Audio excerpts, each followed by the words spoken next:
اعوذ باللہ من الشیطان الرجیم بسم اللہ الرحمن الرحیم السلام علیکم ورحمۃ اللہ وبرکاتہ۔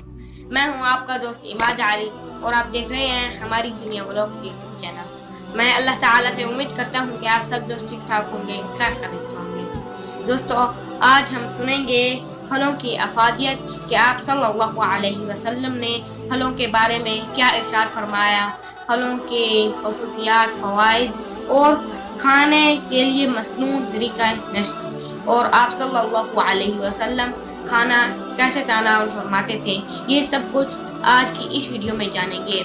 لیکن اس سے پہلے میری آپ سے چھوٹی سی درخواست ہے کہ آپ میری اس ویڈیو کو لائک، شیئر، کمنٹ ضرور کریں۔ میں یہ معلوم کر رہا ہوں کہ 2-3 دن سے مجھے کوئی دوست کمنٹ نہیں کر رہا، میرے کمنٹ بہت زیادہ کم ہو چکے ہیں، تو پلیز جو بھی آج اس ویڈیو کو دیکھ رہا ہے پلیز مجھے کمنٹ کرے اور میری اس ویڈیو کو اینڈ تک لازمی دیکھیں۔ تو آئیں اب سنتے ہیں پھلوں کی افادیت۔ آپ صلی اللہ علیہ وسلم کی خدمت میں آپ کے علاقے کا پھل پیش کیا جاتا تو آپ صلی اللہ علیہ وسلم تناول فرما لیتے تھے، اس سے پرہیز نہیں کرتے تھے۔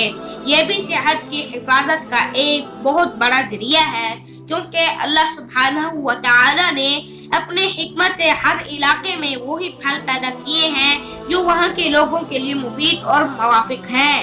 اس طرح ان کا استعمال ان کی صحت و عافیت کا باعث بن جاتا ہے اور انہیں بہت سی دعاؤں سے بے نیاز کر دیتا ہے۔ جو شخص بیماری کے ڈر سے اپنے علاقے کے پھلوں سے پرہیز کرتا ہے وہ عام طور پر زیادہ بیمار رہتا ہے اور صحت و قوت سے دور رہتا ہے۔ ان پھلوں میں جو رطوبتیں پائی جاتی ہیں انہیں موسم کی حرارت، زمین کی حرارت اور معدے کی حرارت مل کر پکا دیتی ہیں اور ان کی ضرری اثرات ختم کر دیتی ہیں، بشرطیہ یہ کہ ان کا استعمال اعتدال سے کیا جائے، حد سے تجاوز نہ کیا جائے، طبیعت پر برداشت سے زیادہ ان کا بوجھ نہ ڈالا جائے اور غذا ہضم ہونے سے پہلے پھل کھا کر غذا کو مضر نہ بنایا جائے یا انہیں کھانے کے بعد پانی پی کر خراب نہ کر لیا جائے۔ پھل کھانے کے بعد کھانا نہ کھایا جائے کیونکہ اس غلطی کے نتیجے میں اکثر اوقات درد کولنج ہو جاتا ہے۔ جو شخص مناسب پھل مناسب وقت پر صحیح طریقے سے کھائے گا اس کے لیے پھل بہت مفید اور قدرتی دوا ثابت ہوں گے۔ کھانے کے لیے مسنون طریقہ نشر۔ صحیح حدیث میں ہے کہ نبی اکرم صلی اللہ علیہ وسلم نے فرمایا، میں ٹیک لگا کر نہیں کھاتا۔ مزید فرمایا، میں جو اس طرح بیٹھتا ہوں جس طرح ایک غلام بیٹھتا ہے اور اس طرح کھاتا ہوں جس طرح ایک غلام کھاتا ہے۔ سیدنا عبداللہ بن عمر رضی اللہ عنہ بیان کرتے ہیں کہ نبی اکرم صلی اللہ علیہ وسلم نے منہ کے بل لیٹ کر کھانے سے منع فرمایا ہے۔ اتکا یعنی ٹیک لگا کر کھانے سے مراد کیا ہے؟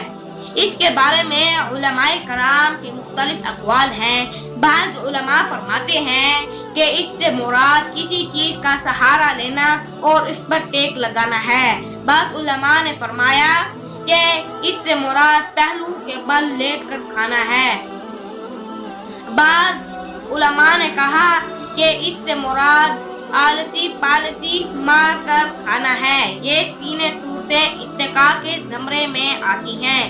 ان میں سے ایک صورت کھانے والے کے لیے نقصان دہ ہے اور وہ صورت پہلو کے بل لیٹ کر کھانا۔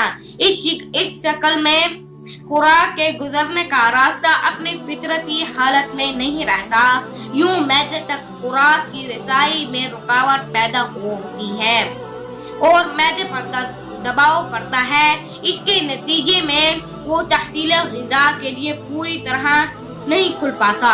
مزید برآں اس صورت میں معدہ جھک جاتا ہے اور سیدھی حالت میں برقرار نہیں رہتا، لہذا اس حالت میں غذا آسانی سے معدے تک نہیں پہنچتی۔